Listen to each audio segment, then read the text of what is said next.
A unanimous vote by the UN Security Council endorsing a clear and ambitious timeline for political transition in Syria, with face-to-face talks and possibly a ceasefire in just a matter of weeks. But this resolution was the result of very last-minute negotiations. It's a demonstration of the difficulty of the task ahead, that as ministers were arriving in New York, talks were still underway.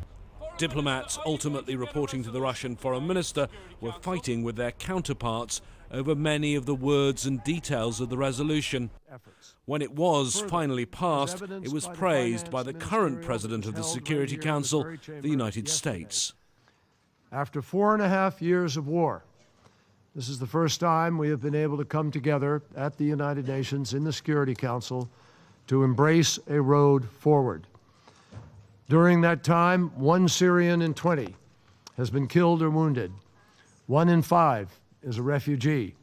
1 in 2 has been displaced. The average life expectancy in Syria has dropped by 20 years. Here in the corridors and offices of the United Nations, they now face a tough challenge: convening peace talks between the Syrian government and the Syrian opposition next month in January. And there are still many unresolved issues. Who should be in that opposition delegation, and which groups should not be allowed to go to those peace talks or even take part in the future of Syria because they are designated as terrorist groups? Despite this, the man charged with leading the peace efforts says it is now doable.